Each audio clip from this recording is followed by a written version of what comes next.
David, Tyree, welcome to the podcast, my man. Listen, man, great to be with you, Nick. See what this victory is all about.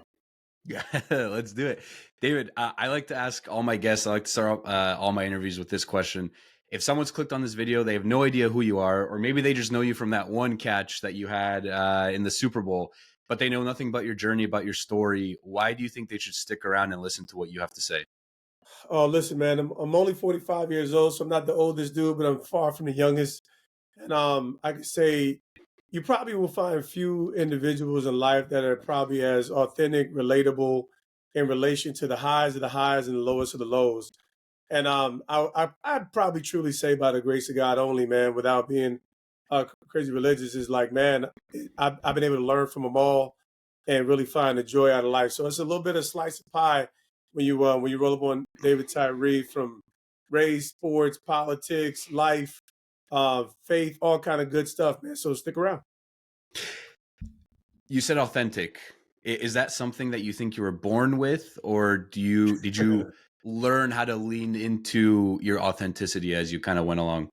Yeah, I think I tried. I think I really tried. It's funny when I at this stage now I can kind of take a look back at the entire journey and really see some things soberly. And I think some of the natural dispositions, I would probably say this is true for most people, is you're going to grow up with your parents you grew up, the place you grew up, and try to figure out who you are, especially as a man. As a man in this world, is a little bit more intent and direct. I think men are a little more missional minded. You want the proper balance of compassion, but as well as courage. So no, I wouldn't say. I think I was not as much of a leader. I was a follower, and I probably was a little bit. Um, you know, I probably had some good old cowardice in me. I grew up in a woman in a female home. Single. My dad was around, but not in the home. So yeah, that journey in sports and what that did for me at cultivating some increasing the testosterone levels, giving me some confidence was huge. But but also just going through the weeds of if you want to call it puberty, getting arrested a few times, all that. Just I probably went through it all. The alcohol, drug journey, and that's just my generation, my time. But I think I wanted to do the right things and falling short and learning those lessons is really what allowed me to just find that true authentic self as I'm trying to arrive to a place that has some meaning and purpose. I hope you don't mind this comparison, but when you mentioned arrests and drugs and alcohol, I thought of Rich Paul's journey. Hmm. Rich Paul, LeBron's agent, right, founder Yeah. of Clutch Sports. I read his autobiography, and I didn't know that he grew up in the surrounding that he did. I mean, he grew up in the Cleveland area, but super rough, Yep. drugs everywhere, violence, right? Just a very rough neighborhood. But he talks about just why that journey was so important for him, and why he wouldn't be the man that he is today if he didn't grow up in that surrounding and kind of learn how to fight out of that, and claw and scratch and earn Yep. everything that he has. So I'm curious, you mentioned drugs, alcohol, arrests, so obviously maybe a Yeah. little bit of a rougher childhood. Are you, now that you look back on it, are you grateful for that? Like, how do you view that period of life? Yeah, I'm certainly grateful for the journey, man. I'm a big journey guy. That's probably one of the words you hear come out of my mouth. But you have to embrace it because you don't know that at the starting line, right? Like I've heard Aeneas Williams say, begin with the end in mind in his Hall of Fame speech. And and I think what happens is unless you have people who have already gone before you, and I think when you're young and you're ornery, you want to discover things for yourself, right? And that's a fair mindset, but it's also a foolish mindset. So I think there's this balance that everyone's looking for that I don't necessarily subscribe to, but I do embrace the journey. I would say that um, not having my dad in the home created this deficit of proximity to that male figure that you want to emulate. And I think that's the power of we're starting to see family have a little bit of a revival in America in a sense where fathers are playing multiple roles aside from maybe when I was a young man, it was just like, go get a check and pay the bills. And I think, the involvement that's probably my biggest journey when like so my the East Orange was a tough urban neighborhood, and then I was probably able to make a shift into a nice edgy suburb called Montclair, New Jersey, and that changed my life from being able to see a different environment and see different people, whether that's social, economic, to hey man, these dudes play ball. In East Orange, we had sports programs, but it was definitely in the environment where it's like tough, gritty, grinding. And Montclair had some of that, but it had pockets of that. But you could also see rich people. I'm going to school with a bunch of white kids now. I'm going to school with parents working on Wall Street. They got Upper Montclair and they got regular Montclair. So it just seeing that diversity, and it was authentic at the time in the '90s. It definitely, but I couldn't escape the deficit of you know whether you call it pop culture, hip hop culture, 90s. So I think you get caught up in your time, and if you don't have the direction, if there's not intention, then you just subject yourself just for the sake of getting along. And it's so is it normal? Yes. Is it healthy? Probably not, right? When you start assessing the impact of drugs, alcohol, crime, just so part of this is normal human behavior, and another part of this is actually toxic, and I don't want this for my kids. So it was profitable from discovering a lot early on. So yeah, my EQ is way higher than my children's. Let's just say that much. But in relation to, hey man, do you want them safe, strong, healthy? There's a better way to do it, and I think that's where you try to tip the needle back toward the center. I'm curious now. You mentioned before we started recording 6 kids, Yeah, so that's quite a full household. And obviously, just the difference that you just brought up in the way that you were brought up, and then the neighborhood that you were brought up, and the kind of the situation that your kids are in. sure. How do you? I'm trying to figure out how to frame this question. Like, how do you teach them to go through adversity? Because I'd argue like you had natural adversity within your neighborhood, within your surroundings, and you had to kind of figure out like, all right, man, like if I mess with the wrong guy, bad Yeah. stuff might happen. Whereas your kids, I'm assuming probably nicer neighborhood, right? They don't have some of that natural adversity. So, like, Yep. how do you teach them to go through that adversity and kind of figure out some things on their own? Well, it's a great question. It's actually been the journey of a good portion of my fatherhood journey. I actually have 7 children. My oldest boys are 23 and 20, identical twin girls. My Super Bowl baby, 17. And then I got 2 more boys that cover their behinds at 15 and 13. And I got a baby girl at 12. So all that to say is it's been a hell of a journey. We've homeschooled for 15 years, been very intentional about the journey, but there is no supplement for natural environment that creates instincts, right? So it's like a pig on a farm is pink. The pig in the wild goes horns, and he's a freaking war dog, right? So I think there's an element of that you want to invite. There's an element where can I place them in a position where they can learn healthy boundaries, capture instincts, will not, just go complete reckless, right? So some of it is environment, but if there's not environment, you have to train.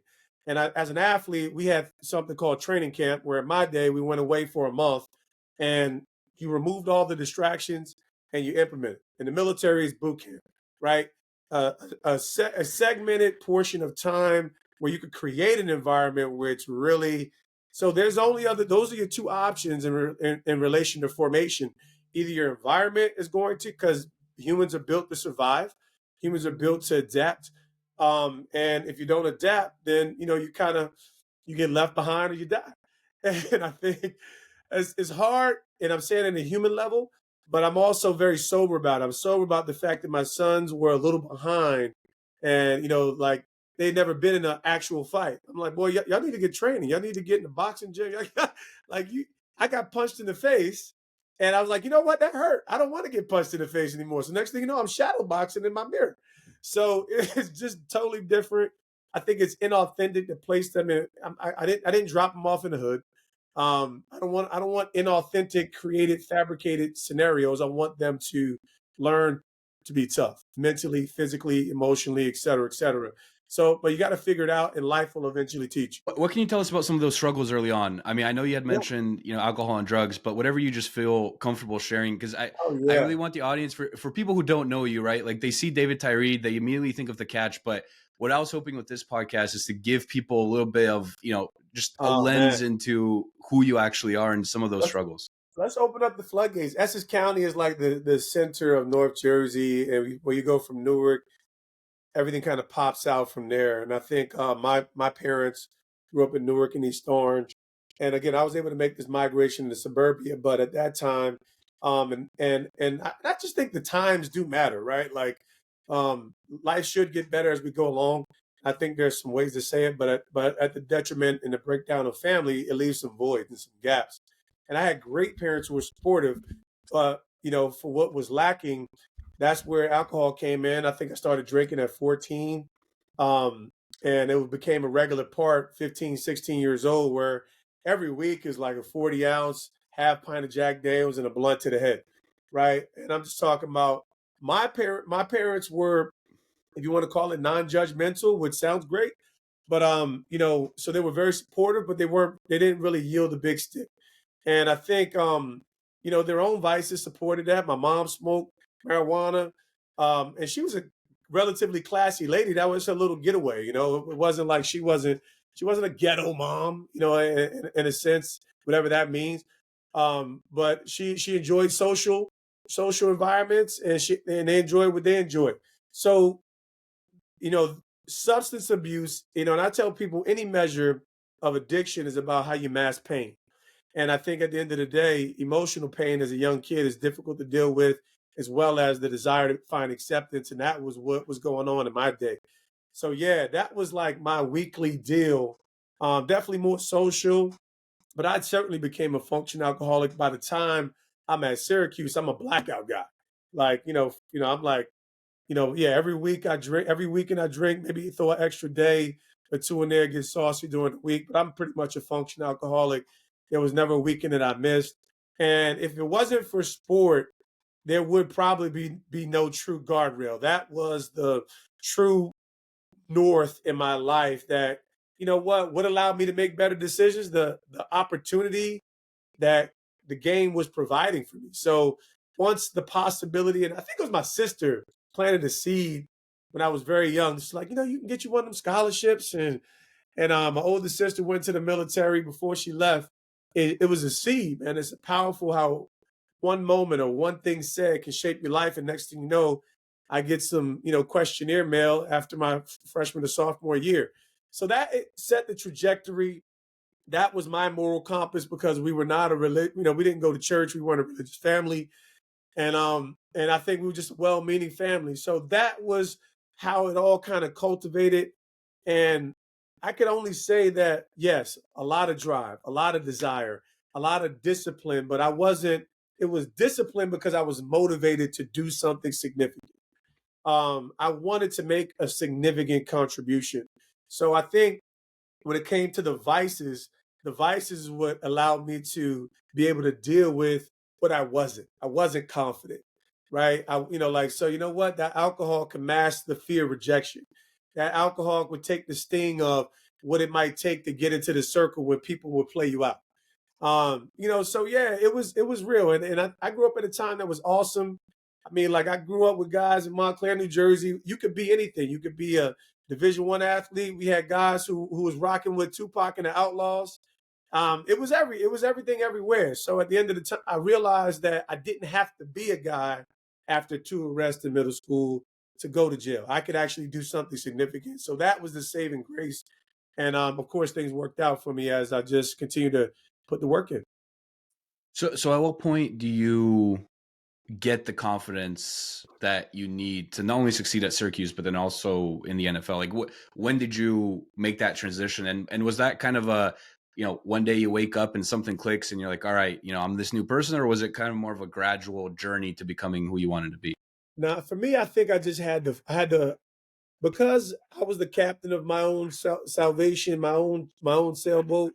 Um, I didn't have a standard higher than my own, and I think that's where anyone's trusting in themselves is a great encouraging statement. But we are the most. No one has let me down more than me, and I think. And I think we have these moments, and I know we have to like whether you call it self forgiveness, but you have to get on with life. And after my rookie year, I wasn't expected to do or be much. I didn't go to an all-star game, didn't go to the combine, but I just wanted the opportunity. Fatherhood gave me uh, I didn't even actually have dreams to go to the National Football League. I was living my dream at Syracuse, and it wasn't the dream. I wasn't really overwhelmingly successful. So once I had a child, I'm just like, man, if I could just get an opportunity. So when I get drafted, I'm like, yeah, here we go. Now's the time. And it really started 100% with having to face what I was not at this level. Now I didn't have the convenience of the campus life and the busyness of being a student to kind of cultivate. Now my sport was my profession, and my character was completely exposed. So yeah, I think I got hit with like $10,000 worth of fines. Of course, I drank every day. You know, I drank a few times a week, smoked every single day because now I got the money. And so and after my rookie year, I think yeah, about $10,000 of fines. I'm just Mr. Keep It Real. I'm like, listen, I got the best bud. I might as well start selling it. And after kicking it with my boy Ryan Clark for a little while for Mardi Gras, I came back, picked up a pound of Purple Haze, and next thing you know, I'm pulled over, for a broken tail light. And that was my road to Damascus, so to speak. That was my turning point. And that was the first time I actually had a real prayer out to God. And I said, God, all I know is I need you. If you allow me to keep my job, I'd appreciate that too. And it was a pivot point. And I had to make some decisions about who I was going to be. And I certainly could say God rescued me. So did you get busted with the weed, or like how Oh did that yeah, go down? yeah, yeah. 100%. They pulled me over. I mean, we was smoking. Had the best batch ever. That might have took my business. Nah, yeah, I was done, man. I was cooked. I pulled over in Fort Lee, coming off the bridge, coming from Harlem, and I was Mr. Keep It Real. So I was, like I came back. My homies was right back home waiting for me. I'm from Jersey. I didn't move mom downstairs. It was live. It was all the way live. So I was just a wild boy, and that's what you do at 23, 24 years old. You just be yourself. I was authentically being myself to the detriment of the opportunity that sport afforded me, right? It sounds so dumb from the outside. It made perfect sense to me at the time. And and so yeah, I think that it was almost like being in that jail so I could see the ticker. I wasn't a star. I was a dude who was happy to be actually playing in the National Football League. And I far exceeded my expectations. I was the NFL Special Teams Rookie of the Year. I was the Giants Rookie of the Year. Probably one of the few rookie receivers that had a 100-yard receiving game. And so I kind of was exceeding expectations in that first year, but off the field, my life was completely reckless. And at that moment, that was like, man, that's that blow. And it's like, everything has to change if I want to preserve this opportunity. So actually, the text that I got as I'm coming out of jail was from my wife today, Liala. We weren't married then, and she's like, "I'm with child." I'm like, "Who child you with?" I don't know what she's talking about. So I'm stressed out, and then I find out that she's pregnant with our second son, and I just knew things had to change, and basically over 2 weeks. I went up to see her to get away from the noise, the local failure, hometown hero to loser, and then at that moment, God, it was like dominoes, man. Things just started to move into place. I kind of had the courage to tell her that I would be faithful, even though I wasn't expecting that. And then my aunt invited me to a church, and literally, I just figured, why not? I mean, who am I to turn down a good service right now? And I walked out of there. I never drank again. I never smoked again. And I was married 3 months later. I had a real encounter with the living God, Jesus Christ, and I have been faithfully serving him ever since. And I used to think about what kind of man I could be if I wasn't in prison to alcohol. I used to think about what kind of father I could be if I wasn't in prison to my own desires and ambition and being a slave to women. I mean, these are real vices that everybody's dealing with every single day, but really we're a slave to our will. And some people have to figure out how to get free. Do you ever think you mentioned how successful your rookie year was despite all the things that you had going on off the field? Do Yep. you ever think like, damn, like if only I was even more focused or more disciplined on my craft, like where, maybe I could have done even better rookie year, had an even better rookie year, better second year. Like how just do you ever think about that? Like, do you have any regret when it comes to some of the off the field choices you made? Oh, sure. Absolutely. I tell people I don't live in regret, but I have had regrets. Mm. I can look back when I think about who I was coming into the league with no expectation, period, and playing 7 seasons in the National Football League, winning a Super Bowl, being an all pro guy. I lived the dream, man. I'm like, get the hell out of here. So feels like stealing when I think about not even getting an invite to a combine or an all-star game. So, but when I look back at how I went about my business during those 7 years, there were opportunities. And even in that rookie season, I that was probably my most dedicated season. Like I will put in time with my coaches after work. So I was by no means lazy, but I think when you talk about the window of opportunity as an NFL athlete and the level of sacrifice that one is willing to commit to hone in on that unique window, that's where you start seeing the greatest differences in how players playing experience actually materializes, right? Everybody's going to go in and put that 8 hours of work in, right? Like, hey man, come in at 7, be out of here at 4:30, boom. Now, who's going to put the extra hours in? Who's going to put the extra film study in? Who's going to put the extra route work in? Who's going to put the extra jugs time in? Whatever your craft is, it's no longer about who's working hard. It's about what kind of sacrifices are we willing to make to give ourselves the greatest opportunity to maximize the window as well as the skill set and opportunity. And there were certainly gaps in both for and some honestly for different reasons. I started to love my family. I started to love my wife. I had a different kind of commitment and devotion to God. That's so those aren't right or wrong decisions. Those are like intentional decisions. Is that the defining factor then between who truly makes it in the NFL and makes it at even a higher level? Like we're thinking about, I mean, staying on the topic of wide receivers, the CD Lambs Yeah. of the world, Jamar Chase, right? Like the upper echelon guys. Yes, they're talented. Yep, they have maybe a good situation, but their hard work, their sacrifice, all the things that they do in the unseen hours is what kind of puts them over the top. Yeah. Is that like the separating factor, or is it something else? And then if you could talk just a little bit about the difficulty of having to balance, David Tyree's life, like you just mentioned, you're having a family, right? Like you have a wife, you have other things that you want to do while also trying to put in that work. Because I think as fans, I mean, with social media, and it's been a huge topic on this podcast, like it's so Yep. easy to go on Twitter or on X and be like, oh, let's say you had a bad game and everyone's like, oh, David's not trying hard enough or he's not, whatever. But we as fans don't see all the work that you put in. We don't see the Sure. behind the scenes stuff. So it's difficult for us to gauge like, all right, does this guy care? Does he not care? So if you could Yep. just talk a little bit on that subject. Yeah, I think it's a great question. And I do believe it's different for everyone, right? So let's just be honest. If I could just, I had to sober up as much as I knew I was able to be a receiver at the NFL level and be relatively successful. I was not that talented as a wide receiver. I was actually an average NFL wide receiver. An average doesn't put out well.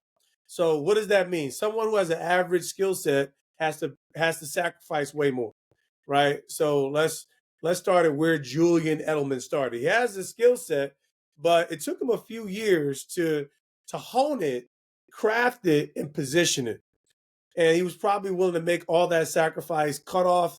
Everybody finds the time to enjoy themselves, but maybe cut off some family, maybe cut off some pleasure time, maybe cut off. I've heard JJ Watt talk about it. I mean, like, hey man, you know what? I'll get married later, right? I don't even want a family right now. So that's not a right or wrong decision. It's just like, hey man, I'm locked into this window. So now, if you're overwhelmingly talented, let's say, i.e., Josh Gordon, right? Like, come on. I mean, like, the dude blew it 2 or 3 times and still came back and could play in the National Football League. Plaxico Burst was a guy that I played with who goes to jail for a year and a half, and he can still come back and get 6, 7, 8 touchdowns. So there's a sliding scale in relation to what we see. So some guys we won't really know until we're deeper into their career what their level of sacrifice actually is because they're so talented. So what I would have to say to truly try to give some weight to that question is it's a sliding scale. Some guys are just overwhelmingly talented, and because they're young and they're strong, they're gonna see it. I think Odell Beckham Jr. was a great mix of generational talent that actually had work ethic on par. Unfavorably, injuries and sometimes emotional stability and business gets in the mix of what his long term window is, right? I got a chance to be with Odell. We came in, his rookie year was my first year as the director of player development. So I get a chance to see all of this kind of play out. Like, man, if you do this the right way, you could be the best ever.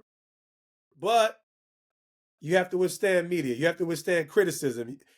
Your entire person comes into this as well as the support system that you have that I believe kind of tells the entire story. And that's a little different for everyone. I think what's important to highlight is just like how many things need to go right and how many domino pieces need to fall the right way.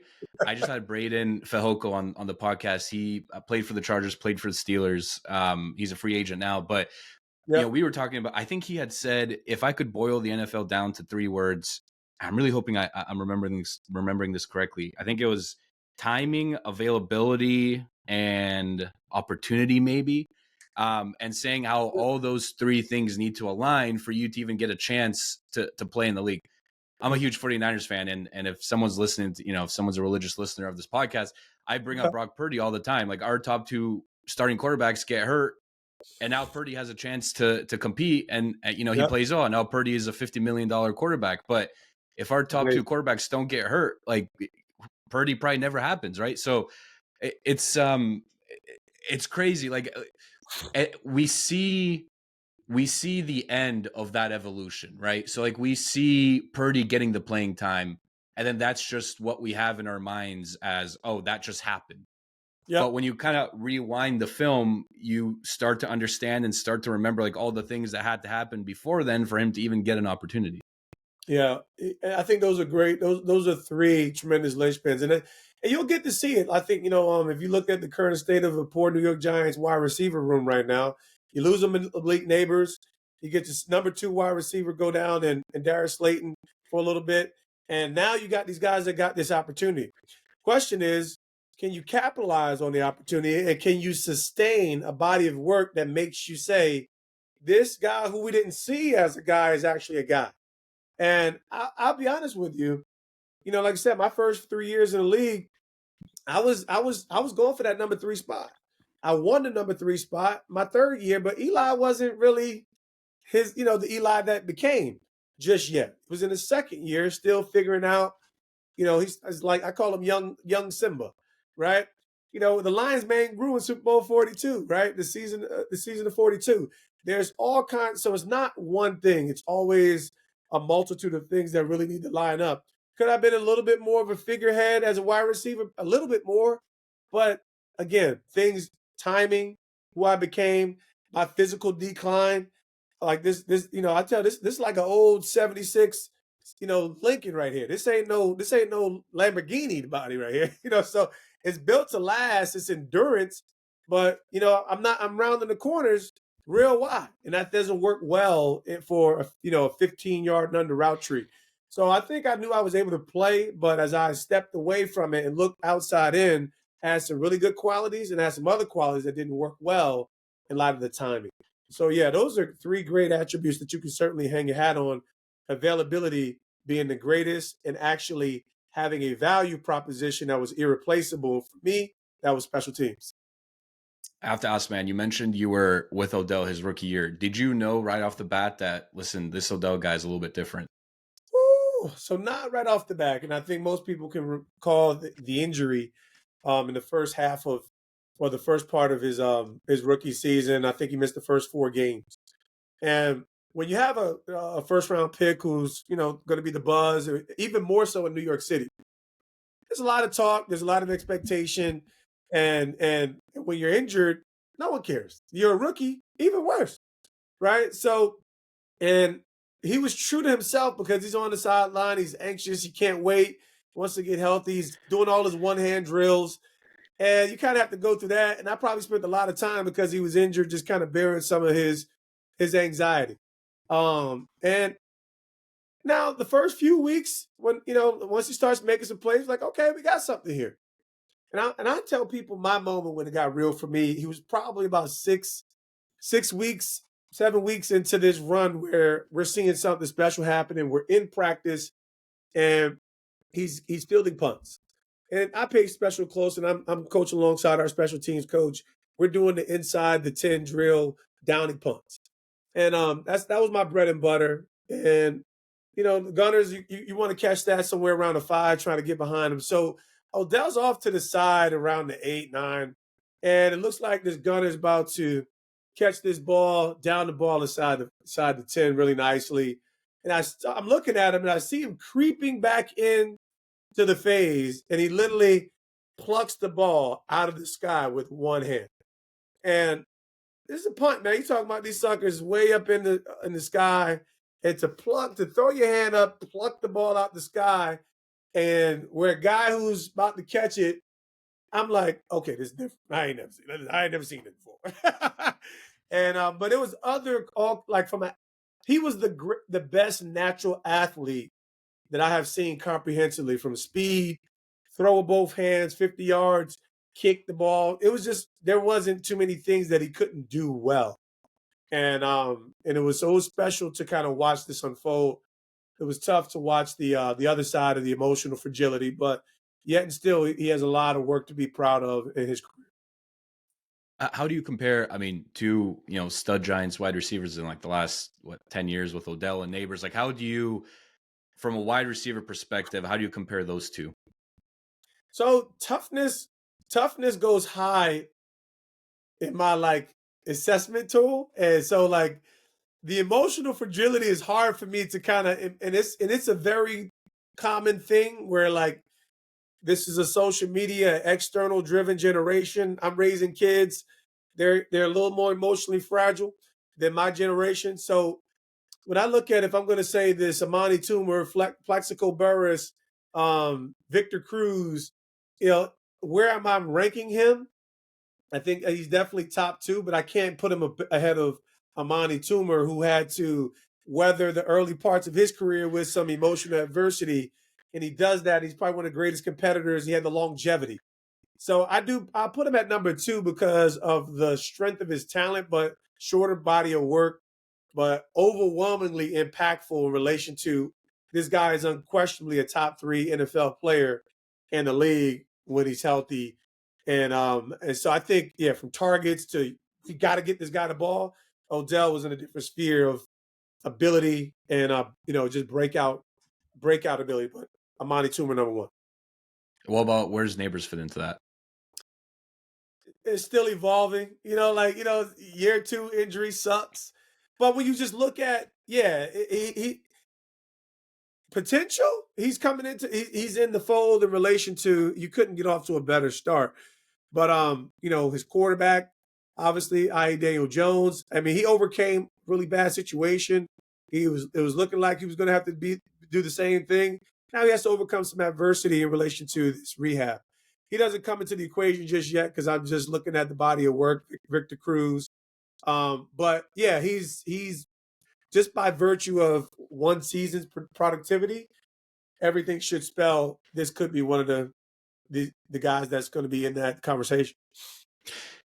David, back to your journey. You get drafted by the Giants in the 6th round. You mentioned earlier, I can't say never, but you didn't have, I guess, huge aspirations to play in the NFL. Yeah. Being drafted, what does that feel like? Were you surprised in the moment? Were you excited? What were you feeling? Yeah, it's funny because during that day, I'm seasoned now. 2003 is all phone call type of deal. Cell phones were still relatively new, and you're just sitting there at the crib with no expectations, just hoping. And that was a 2-day draft back then. So day 2, it starts to get real boring. I actually was dozing off a little bit. Just me, my mom and dad. Sister really doesn't care much, so she's in and out. See my buddy go in the 5th round, Syracuse as a fullback. And and then all of a sudden I get a call from the Giants. And that's like, wow, this is really about to happen because I was an off the radar guy that got on the radar. Just, solid pro day and the outlook of being a contributor as a special teamer, which had a strong resume there. and it was pretty cool. But just as I'm sitting there waiting on hold, my phone rings and it's the Detroit Lions. And I'm like, okay, I'm hot right now. I'm hot, baby. I'm hot. So it was a cool little moment, man. But they had the first pick in the seventh round. I'm like, well, I got the Giants on. All of a sudden I'm so, but it was weird because the Giants had a bunch of compensatory picks. So they had like 199, two. They had Frank Walker at 206. So I saw them pick Frank Walker. I'm like, yo, what's up? But they're like, no, we got you at 211. And the rest is history. I didn't have much expectation, but I did have visits in Chicago. So it was an amazing experience to be able to have actually say I got drafted. Um, and data will tell you there's going to be more undrafted free agents that make NFL rosters than drafted players. But to actually go through the process, deliver, and over deliver on what's a wild card of a guy, and obviously they didn't have any expectation for me as a receiver, and to actually not just make the team but be a 4 wide receiver out of 5 was pretty neat. Do players care about the city that they get drafted to? Like when you get drafted to New York, are you like, all right, like we're in New York, big market, or are Yeah, you like? Because I have to imagine, like, I feel like in basketball it matters just because like there is such a thing as a small market. Like I'm a Sacramento Kings fan, so like I lived in Sacramento for many years. Not much to do. So I have to imagine like as an NBA player, I mean, you're excited for the opportunity, right? Like you're in the league, but you're also kind of like, Sacramento, not not too much to do in that city. But like do players care about that at all? Do they think about it? I think it comes into the equation probably more after the fact. I think number one, every player will want to be drafted, so that's one thing that they will want. I think now there's so much education around. You know what? Sixth and seventh round, you could actually better position yourself as an undrafted free agent, um, and even get creative with signing bonuses depending on who you are. So choosing a roster that's better, it actually works out better for some of those guys that hey man, I get to choose my situation as opposed to being drafted to a spot where it's like, hey, they like me, but I'm so low. I'm a sardine in a room full of high end fish here. So there's I think that's kind of grown as more information and more visibility into the league. But yeah, everybody, most players, no one wants to go to Green Bay, right? Like, uh, but you want to be in Green Bay because it's a stable franchise, right? It's like at the end of the day, there's less factors coming to New York. That this is the this could kill the wrong player. New York City could kill the wrong guy. So New York has to be a little more strategic in relation to the character assessments, who they're bringing into the market, as well as protecting the image of the brand of their brand, right? So yeah, all these factors actually do come into it. And players, at the end of the day, you got to go. You got a job to do, but who you are does expose, and market does dictate some of the challenges that any guy can kind of falter or flounder in. I've always been curious. I mean, you were head of player development, right, in New York. Yep. Like I imagine you had a say in the draft and who maybe the team was looking at. Like, what are some traits that you look for? I mean, you just mentioned, hey, New York could kill the wrong type of guy. I have to imagine Yep. from the pressure from the media, right? Like all the noise. So, like, what type of character traits are you looking for? Yeah, I think the pendulum swing of character to skill set, right? Um, and you don't want a guy that's necessarily you want someone when we say squeaky clean. Of course, everybody wants somebody that's high character, tough, tested, and can do the job. But when you might have someone who has some cracks in their foundation, but also gives you a strong value proposition on the field, that doesn't mean he's gonna embarrass your organization. It just means that there's some risk. So there's some inherent risk, understanding what this guy's pass in, what's his pinch it. So that's what gets flushed out in these combine pro day interviews. You want to get a personal feel for that, and that was part of the privilege of the position is being able to give the player. Because I was that guy that had character issues. I think I was able to come back to the organization in my role, and I was actually able to grow up within the organization. They didn't. Tom Coughlin didn't. He could have thrown me to the wolves as a guy who just got arrested. And it's a different it's a different market today with social media and the impact that new breaking news has on a franchise than it was in 2003. So is the stakes a little higher? Yeah, but should we abandon and is are these players beyond redemption because they tweeted something that was out of context? No. So I'm high compassion, but I'm also high accountability. And I think that's what you need in today's NFL, understanding that they're very young men. They should understand that their platform carries weight in relation to their gifting, but there's also going to be room for growth and character development. So at the end, so I want somebody who's a little tested. I want somebody that got a little, that might have something with him. What have you learned from this? And the Joe Mixons of the day. Every scenario is not a blanket, a perfect blanket.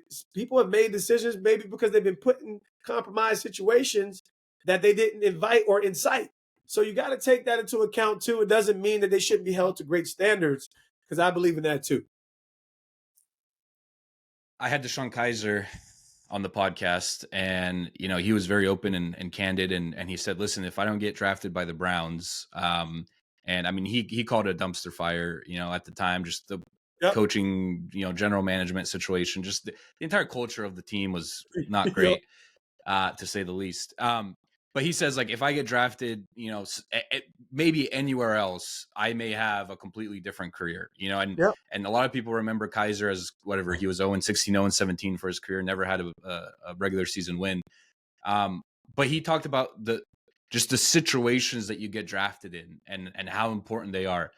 Sure. And it's funny now, like I look at some of these quarterbacks who had quote unquote like quarterback revivals, right? Like you look at Baker Mayfield. Yep. He went to Sean McVay in LA. You look Yep. at Sam Darnold. He played behind Purdy and Kyle Shanahan. You look at Mac Jones this year, right? Kyle Shanahan. Darnold went to Kevin O'Connell. So like you see all these and there seems to be a unifying theme, which is given they go to the right coach and the right situation, they perform like the first or second round pick that they were. Yep. How much that, from your perspective, how much the situation, coaching, team culture, how much does that matter? Not just for quarterbacks, for really anyone that's drafted. Yeah. This is where my heart kind of lies as a player and a leader because um, you can't separate the success of the whole from the culture. And while you can't, there's no perfect one, but there are stable cultures. And sad to say is I'm Giants, through and through.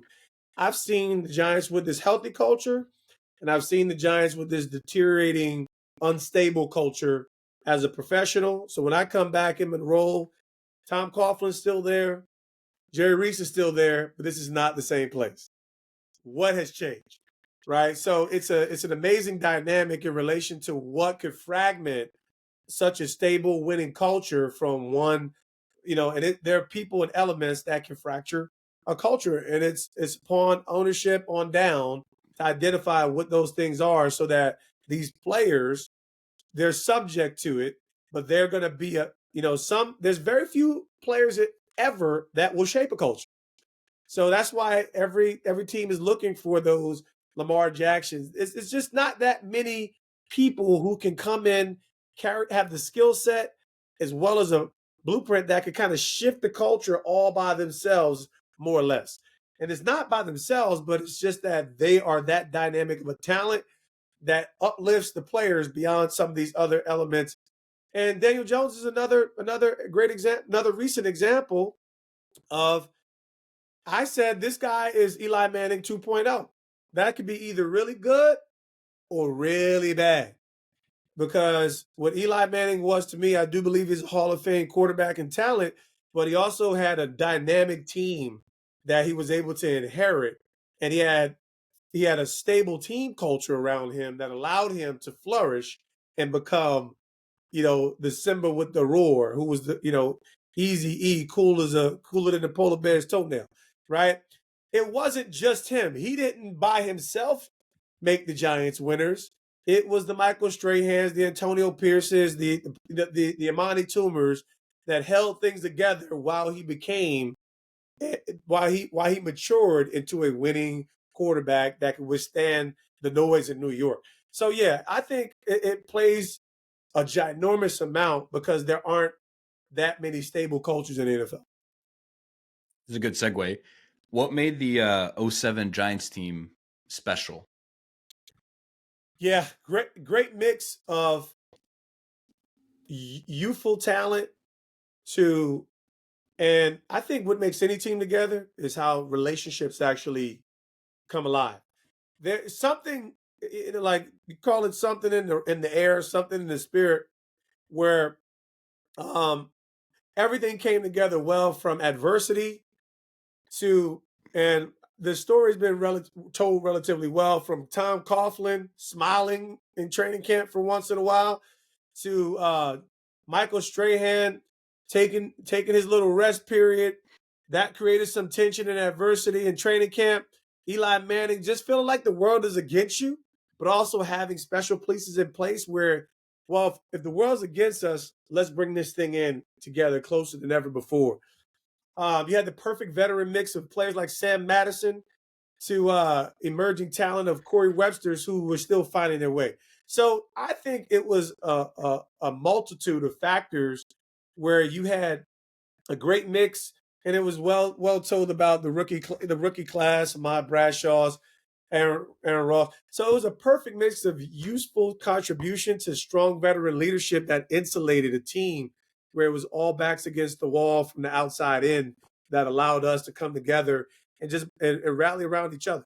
So we just had immense talent, and we were just at that point ridiculously overlooked when you looked at the quality of the defense to playmakers on offense as well.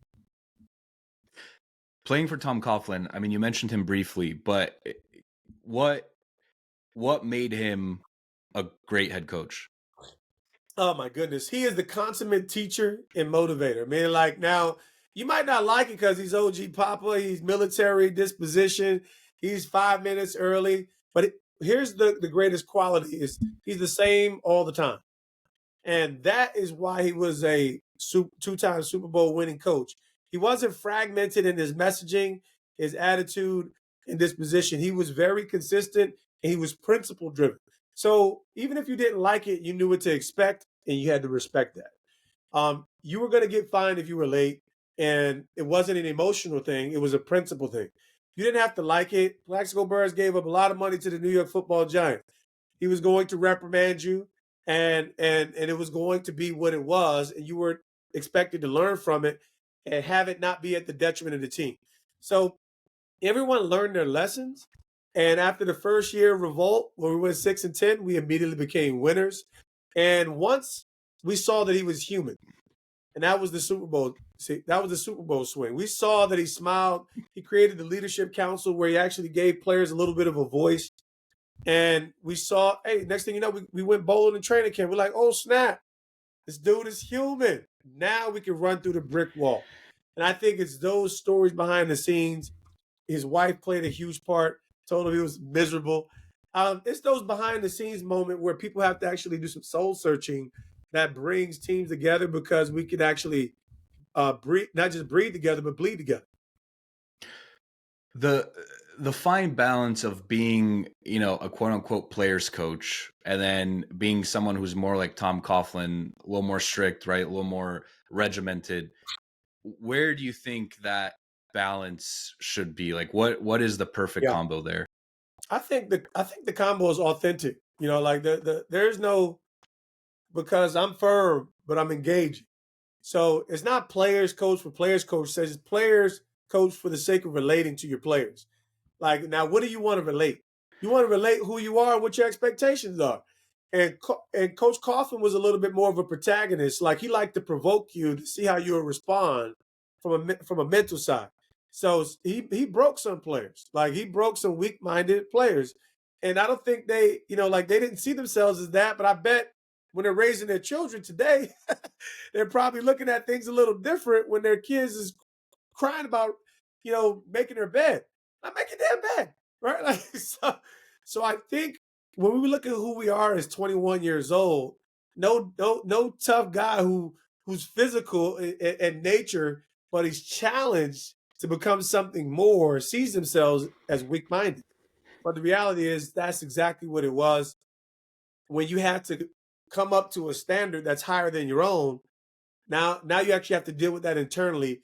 Am I on board, not just with this guy, but with this team because he's the one leading the team?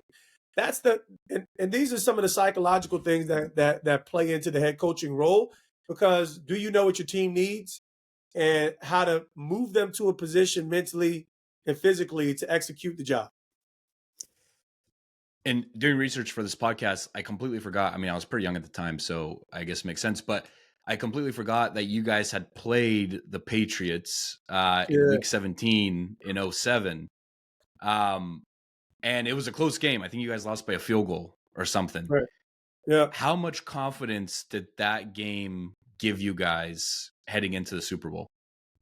Yeah, I mean, it certainly added to it. I don't think we were ever a team that lacked confidence. When you just look at Strahan, Antonio Pierce, even our corner, Sam Madison, when you talk about the quality that we had on our team comprehensively, now obviously we went 10-6, which is not bad, but it's not dominant. So yeah, we had to weather our storm.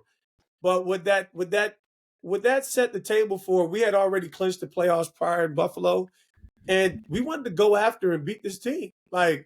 And having our coach set the cadence in the fact that we play games to win, it was like, yeah, let's go get these bastards.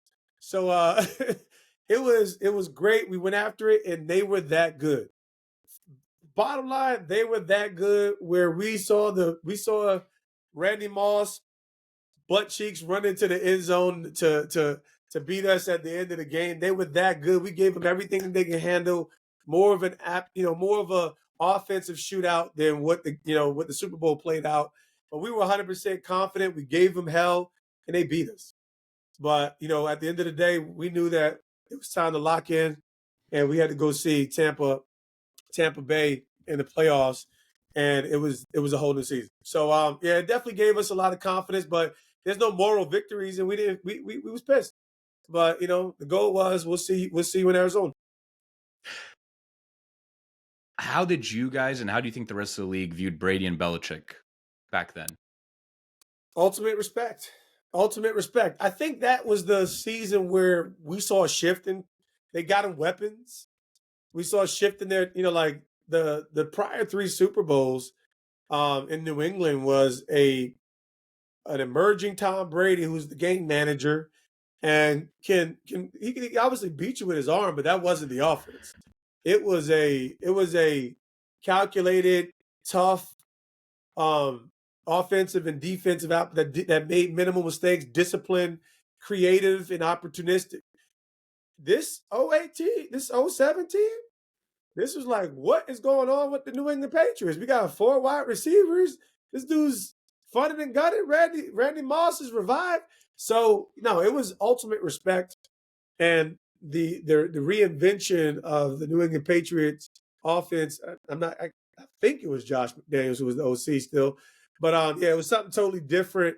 And it was the second half of Tom Brady's career that launched him into the greatest of all time conversation. So it was definitely different. But at the end of the day, we talk about a Bill Belichick coach football team. We knew that they would be storming the gates. But it made for a great standoff when you look at the Tom Coughlin, Bill Parcells tree, and Coach got two wins against Bill. So it's a great story to be a part of that story. And at the end of the day, the game is built to it's all about winning games. I got a personal question for you, man. And this blows my mind. I think it just speaks to the mindset that you had and you still have. I'm pretty sure I got this right, but I think you had 4 total receptions coming into the Super Bowl during the '07 season. Yep. We know about the catch. What I'm curious about is mentally, like, how do you stay mentally fit when you're not getting the opportunity, when you're maybe on the sidelines more than you'd want to be, to just stay ready? Because we hear it all the time in sports, just stay ready. Your opportunity might come at any moment. But I Yep. think it's one of those things that we all say and we just assume it's easy, but I have to imagine that it's not. So if you could just give us a little perspective on how you're able to stay ready and just the mental fortitude that took. Yeah, I think what I understood is um, some things I probably carried as natures. I've always had an optimistic attitude. I don't do much pessimist. I don't see any value in it. And so whereas the world can look jacked up, I'm trying to figure out how we're gonna make this work. That was by nature, and I think my entire journey as a wide receiver, comprehensively, it was always filled with this some measure of disappointment. I went to third wide receiver as a freshman in college, and things didn't work out well. I don't start till a junior year, but I'm a part-time starter because they like this guy.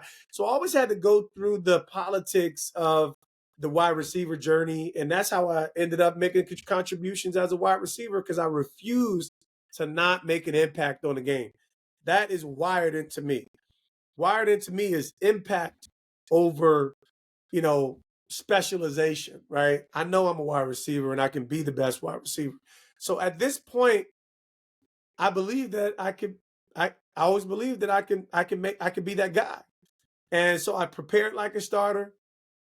I earned a starting role my third year, didn't work out. So I always knew that I'm going to be ready to prove that they made the wrong decision. I can only control the controllables, and I had to learn how to keep my peace with all this disappointment. So by the time we get to the fifth season, it was actually a little scripture that I kind of hung my heart on, which was godliness with contentment is great gain. So when I think about that season, I think three of those catches came in, and after I had to come off the bench in Chicago, and because my dog wasn't performing well at his spot, and I was able to make a couple key plays in that game down the stretch. That was a huge win for us. And so going into this, and then Jeremy Shockey gets hurt, and that's what actually makes room for me to be the fourth wide receiver in passing conditions through the playoffs. So it's an amazing journey getting to this place where you're counted on, you're reliable, you're trusted, and now all of a sudden, Friday practice, which has been told pretty well, I'm dropping everything in Friday practice. And at the end of the day, Eli comes to me at that practice. I know you'll be ready, and gives me that vote of confidence. And because at the end of the day, when the lights is on, that's when it matters the most. And I knew that I had too few opportunities to let them slip away. And that was where my golden hat was. I need to take advantage of this opportunity. So when that ball is up in the air, I want you to know that it's like an Energizer Bunny commercial, and it's Chariots of Fire music in the background, and that ball is moving slow. And you're going through your mechanics of high point in the football, mentally prepare for for a collision. So all that went into the mental capacity in that short time. And once I got my hands on it, I knew I couldn't let it go. So it's life is all about seizing the opportunities that exist. You don't know how many opportunities you're gonna have. Today is not like the things that we expect, and that's where disappointment comes in when you have an expectation that doesn't come to pass. Well, I've learned to live with expectancy, but not set hard expectations. So I expect great things to happen, but I don't always precondition. I live with goals, but I don't always precondition what actually happens. And that gives me a space of peace in the midst of uncertainty. One thing that I love that you said is control the controllables. And I think even looking at your own journey and even the catch, right? Like if you had played your entire NFL career thinking or expecting one day I'm going to make a tremendous catch in the Super Bowl and we're going to win the Super Bowl, like if that never happens, well, guess what? Now you've just lived out this NFL career of disappointment, There you go. and it's all because of your own expectations. And like it's something that I always have to remind myself of is like, to your point, it's great to have expectations. It's great to think highly of yourself. But if you go in and day out with these enormously high expectations and then those things don't come to fruition, well, then your entire life is just disappointment because all we have is the present day, is this present moment. Like There you go. tomorrow is not guaranteed, like you mentioned. So like it's almost like an interesting dichotomy of like wanting to succeed and wanting to push forward, and wanting to be driven, but also understanding, hey, sometimes things are just out of your control. Man, well said. I kind of I've learned now that we do have to kind of have a little bit of a plan of dealing with our times, meaning our past, present, and future. And so I say you have to learn from. and deal with your past. So you learn from your past, but you also have to deal with it. Maybe some things that happen that could jack you up a little bit. You got to go deal with that. You have to live in your present and maximize your present, but you also have to plan for your future. So I do believe in goals and things of that nature, because if you don't have them, then there's not a mark to shoot for. But when it comes to expectations over expectancy, yeah, I expect to hit it. But what happens if I don't, right? Like I'm not gonna create a ditch for myself to fall in that creates this stumbling block of offense and disappointment and bitterness that can hinder the growth that I need to have along the way. So, have a learn from your past, deal with your past, live in your present, maximize it, plan for the future so that you can optimize the route that's being built before you in this journey called life. And I think that's a healthy rudiment to just maximize the journey. That's well said. David, I got a couple more questions for you, and then I have some Yep. fan questions from Reddit. I got three fan Nice. questions. These are kind of fun. I don't know if you've ever thought about the impact of your catch in the Super Bowl, and not obviously we understand the impact for the game and for what it meant, but outside of the Super Bowl and the impact that it had on societies across America, neighborhoods across America, and kids who maybe were watching you on TV and saying, "Hey, I want to do that one day." Yep. And I have a personal example here. So I have a good friend. He's an Eagles fan, lives up in Philly, and he said growing up, like he and his brother would try to recreate your catch in their backyard, and they were huge Eagles fans, Great. like massive Philly fans. But they would go out into their backyard and be like, we want to be like David Tyree. We want to catch it on someone's helmet and come down with it. So like, do you ever think about like how many kids grew up watching you and being like, damn, it would be cool to be David one day? Man, you know what? Not that much in depth, but when you hear these stories, and honestly, of course, the older you get, the more impactful it becomes, right? Every athlete is trying to maximize and build off of signature moments. And I mean, like the walls came crashing down very quick for me, an injury less than a month afterwards. So hearing this always like it's this stuff just blows my mind. And it fills me with so much gratitude, humility, but also like, yo, this is the moment of all moments, wouldn't trade it for anything. So crazy nostalgia, crazy gratitude. But no, I could have never imagined the impact. But also that's why I praise God, because he had a dream that was bigger than the dream that I ever could have dreamed. Right. And I think to me, the helmet catch is a moment that speaks to every human, because most of us will never see ourselves having the ability to do something that's so impactful. But the reality is, greatness is not just measured in reach; is measured in impact. So when I think about my entire journey, man, anyone can have an impact on someone's life. So you know what? I can't guarantee you that's going to be a viral helmet catch moment, but I can say that when you serve at the greatest capacity with all your might, you never know the impact that you can have on someone's life. So yeah, it's awesome. I got one last question about the helmet catch. Why do you think Eli threw it to you that day? I mean, he a wing and a prayer, baby. John Bon Jovi. We're halfway there. You know what? I think what's super cool about our story is we share the same birthday. I'm a year older than Eli, and I think we kind of have a similar. Like Eli's awkwardness. I'm like I got a little more charisma than E, but you starting to see Eli fully formed now with the Eli Manning show. Um, I think we kind of have we've never been close, but we have some similarities as far as like I want to say some shyness, but some just trying to find your way in the environment. When you're in a special teams guy, you don't know where you sit on the totem pole, so it's awkward to be the best at something most people don't care about, right? And in the locker room, you find your space because you're good at what you do. But I think he had his own interesting journey as being Peyton's little brother and Archie's son. I mean, Archie Manning's son. So I have a lot of respect for his journey, and so for it to pan out that way, Eli Manning, he turns to Vanilla Vic. I'm the black guy who can't jump. It's a story, it's a tale that you couldn't make up in a Disney story. Yeah, you really couldn't. Yeah, it's amazing. David, couple fan questions here from Reddit. We could do these more rapid fire just because I know we're coming up on time here. Yep. Um, First question: favorite bagel spot in order in New York City? Oh my goodness. I don't have any. I think Jersey has better bagel spots, and I don't go to New York for bagels, but I think it's called Hot Bagels in Booton. Oh my God, man! You can just eat the bagel with no cream cheese or butter if you want to, man. They come out fresh, like a Love. pillow. Your second favorite catch of all time? Wow. Okay. All right. My second favorite is probably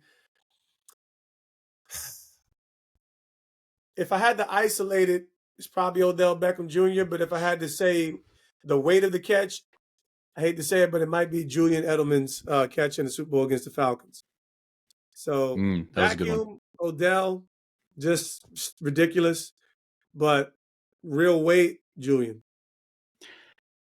How did the helmet catch impact your confidence moving forward? I didn't. You know what? I think I wish I got a chance to see that play out more. I mean, like I'm just starting to really tell, and I'm going to be working on some projects and a book moving forward about life after the helmet catch. But I think I had an injury. Freaking, I go in. Every player wants to build off it. So in the off season, I'm cover Sports Illustrated and cover here, Jimmy Kimmel, Ellen. And next thing you know, I go in to just get a little light workout in and stay loose. And I'm sitting on a stool and my knee locks up. So it sent me right into the realm of adversity. And I know now I understand God's plan in the midst of all that. But it didn't affect my physical confidence, but it was the purging journey side of my formation as a man. So I love the journey, but it sucked in relation to like career side, right? I finally got the respect of my peers as a wide receiver going that journey. And I think I had the respect, but when you have the crowning moment, it would have been nice to see myself come in and compete in that training camp. And I never got a chance to do that as a healthier David Tyree. That's what always is so crazy to me about your journey, because you have this breakthrough moment. Like you have, the defining moment in your career. And it's like, here Yeah. comes David's breakthrough, right? Like here, maybe he'll complete for maybe even the top wide receiver in New York. Like who knows, right? Like, and then that ends up being the last catch of your career. Like Yeah. it Yeah. always, And it's I'm not a crazy. bittersweet guy, but that's probably the not the last catch. Like I finished my season with the Ravens and got a chance to Hmm. at least get back out there on the field and do what I loved and finish where I started with a great coach who's a Hall of Fame coach in my opinion, and John Harbaugh. But what I will say is, you know, it was fitting that it was the last catch in light of how things went. Um, it was, fitting that I didn't get a chance. Like when I think about everything that I love dear, hold dear to being a Giant, 5 seasons of playing for the New York Giants, um, all in Giant Stadium, all in the midst of, playing for Wellington Mara. Yeah, it was all fitting in this vacuum world. But yeah, I would have loved to just go to war and have that respect driven training camp where what do I really measure up now in light of, but it's fun, man. You got to embrace it. And I'm that Job guy, like, God gives and God takes away. Blessed be the name of the Lord. So I was able to bless God in the hardest times of my life, losing my mom before the Super Bowl, receiving the crown of a Super Bowl, the greatest catch in Super Bowl history, as well as receiving the stripes and the suffering and still honoring my Savior Jesus. So tough nails though, and I went kicking and screaming through the hard times.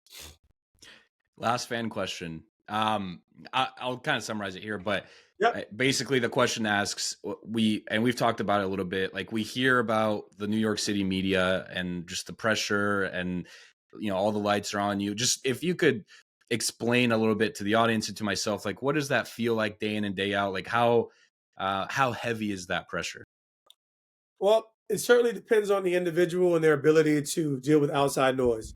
I think players develop a psyche of diminishing outside noise, right? When you think about you actually don't hear the crowd when you're playing a game, right? Being a gladiator in the field, you're present with your role, you're present with your assignment, present with what's the opportunity and what's the goal at hand to win the game. So the outside noise is the crowd, whether you look at it from the gladiator perspective of the movie or whatever. And I think it's powerful. And New York City is the most unique beast of them all, in my personal opinion. But I'll shape it for to answer the question this way. I was probably resilient in the fact that I'm native to the environment. I'm native to, like I'm a Jersey kid. I loved it, grew up here. We're hard people.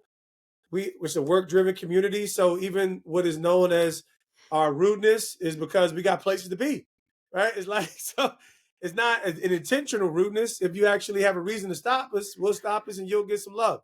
But we're not saying hi because we got somewhere to be and we got a job to do.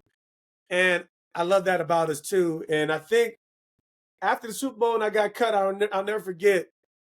The headline was from Super Bowl hero to zero, and like post to the news, and it hits, man. It hits hard. It's like a dagger because you build up so much love, but for the sake of the dollar and grabbing attention, they'll jab you, right? And now it feels like Commodus to the rib cage. So yeah, these are real humans, but at the end of the day, there's a business around it and there's an economy around it that you actually have to find your way through. So growing up in the environment, I was built for it for certain, and I love building the emotional, mental, physical, and even spiritual resilience that cultivates being able to survive in any environment and then thrive. Right. So I always say you gotta survive, then you thrive, and then you arrive. And I think that's where, when you arrive is when you're at your pinnacle of who you're becoming, in your journey. And I think, that's what life is all about, reaching these pinnacle phases in light of what you've been given and what you feel like you've been called to. I want to touch on the speaking that you do now, and you're entering this phase of entrepreneurship in your life. Why speaking? Like what kickstarted that passion? Yeah, you know what? It's a gift. The speaking is a gift. And I said is, some gifts you actually got to figure out what's the proper place. So, keynote was actually a fun challenge for me because I'm as a gifter, I'm a barbershop. Like this is where I thrive. Use where you get the best out of me. Let's talk. Let's dialogue. Oh, you believe this? Let's debate. Jersey boy, we love to talk. So keynote's actually a challenge because now I actually have to synthesize my message with bullet points and deliver it. So I think it was a new challenge for me, but as well as I have a voice, I have a journey that is well known, and there's a lot of journey that hasn't been shared. So I'm also at that phase of, as a father, that was probably my crucible in relation to formation, man. Like just wanting to do this well, just wanting, like wanting to be able to give something, even though I had an amazing father. My dad's my hero, not because he was perfect, but because he did his best. Right. And I think everybody has these different subsets. And when I think I'm probably one of the more relatable communicators, I know what it feels like to be nothing. I'm just a special teams guy. I also know what it feels like to be on top of the mountain. Greatest catch ever. I don't care what nobody says. So at the end of the day, it's fun for debate, but being able to relate to so many different spaces at time, I think the helmet catch is for everyone, right? It's a moment where, the guy who's unseen is finally seen. And I think that's what every human wants to be. It's just seen, valued, and delivered to a place of contribution or meaning. And that's why speaking and business has become this phase of platform for me. One of the things I really respect about you, man, is to what you just said. Like you've been through the lowest of lows and you've been through the highest of highs. Growing up where you did, being surrounded by drugs, alcohol, right, all those things that we touched on. Being arrested, not only in your childhood, but then when you make it to the league. So like coming out of that jail cell, arguably your lowest of lows, and then you go Yeah. into the Super Bowl and you make, like you said, the greatest catch of all time, and you're remembered for that, and that carries you forward. And now you have this entire new legacy that you're building with entrepreneurship and all these things. Mhm. So just being able to go from the lowest of lows to the highest of highs, what would your advice be to someone who is either at their what they think is their personal low, or if they're at a personal high? Like what would your advice be to those people? Yeah, the first thing I would say is, like when I say believe God, like I say, I think what happens is we're in such a cynical world. um, you know, every person has to have a hope to exist. So hopefully, if you see me, when I say believe God or believe me, right? At the end of the day, look at my life, look at my journey, and see it as the ultimate metaphor of hope of the impossible. My life speaks to the all things being possible in so many different ways. And I didn't have the hardest life. No, I didn't have the hardest life, but I endured a healthy amount of adversity in ways where I was certainly ensnared, not just by sin, but my own foolishness, my own folly. But I think most people have good intentions. And can you be honest and sober about who you are and where you want to be? And I need you to believe God. So when I say that, believe God or believe in me, believe in the helmet catcher, let that be a clarion call, a Batman signal to the fact that there's a hope and a reason to continue along the journey called life that will actually lead to true life purpose and meaning. And for me, my greatest hope, of course, has clearly been found through Christ. And of course, I would want that for anyone as well. What would you say to someone who is, you know, just on their own personal high? Like they think that they're on top of the mountain, they can't be beaten. They're getting everything they want out of life. Like, what would your advice to that person be? I see you at the bottom. Every Mm. and what I would say is, who doesn't want to be on the mountaintop? But it's lonely at the top, right? And I don't believe that. I believe in mountaintop experiences than the mountaintop lifestyle. I believe that the growth is in the valley, right? So at the end of the day, life will ultimately humble every person who won't humble themselves, right? So I believe in being hungry and humble, remaining hungry and humble. Why? Because it keeps me in service and it keeps me learning, right? The simplest definition of humility is to be teachable, right? There's far more to it. But, in order to be teachable, you have to empty yourself. And if someone has delivered themselves as the peak of existence, then clearly you don't have much to learn in light of your expertise. I don't believe in lifelong experts. I believe I have a lot of value to offer in light of, but there's no true experts.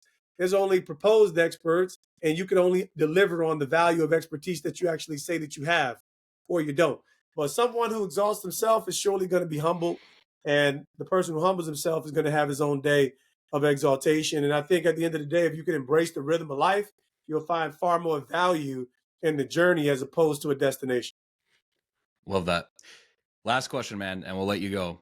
Oh, good. I ask all my guests this: if you could have a 30-minute conversation with any entrepreneur or athlete from history, who would it be and why? Any entrepreneur athlete, whoo, who do I 30 respect? minutes is all you get. 30 minutes, just to get an answer out, and it could probably shift. I really enjoy Matthew McConaughey from a distance. Always been one of my favorite actors, but as I listened to him talk through the years, sobriety, faith, just elements that make for healthy contributions. And as much as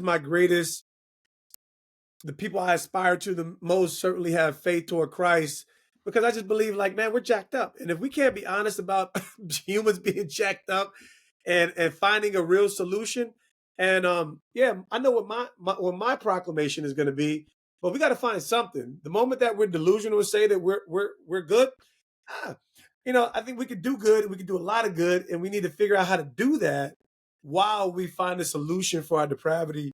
So Matthew McConaughey is my answer. Probably could throw in a few more faith leaders that I really esteem. Body Balcom just passed away. He's one of my favorite humans in the earth, and I never got a chance to reach out and share that more. So yeah, man, awesome humans. And but let's go McConaughey. Time to Kill, classic. David, can't thank you enough for your time today, man. This has been awesome. As someone who grew up and watched you on TV make that helmet catch, and now getting a Yeah, chance to interview you, it's a full circle moment, man. It certainly has reminded me like how unpredictable life can be, like how yeah. the twists and turns. Like if you would have told me 5 years ago, like, hey, you're going to interview David Tyree on your podcast, I would have said, there's no way. Like that's like you're crazy. But here we are, and for that, I can't thank you for your time and for your just amazing answers. Real quick before we hop off, where can people find you and more of your work? David Tyree 85. I'll be back on the gram, a little more active at D Tyree 85. Probably the most active platform on LinkedIn. Definitely hit us on LinkedIn.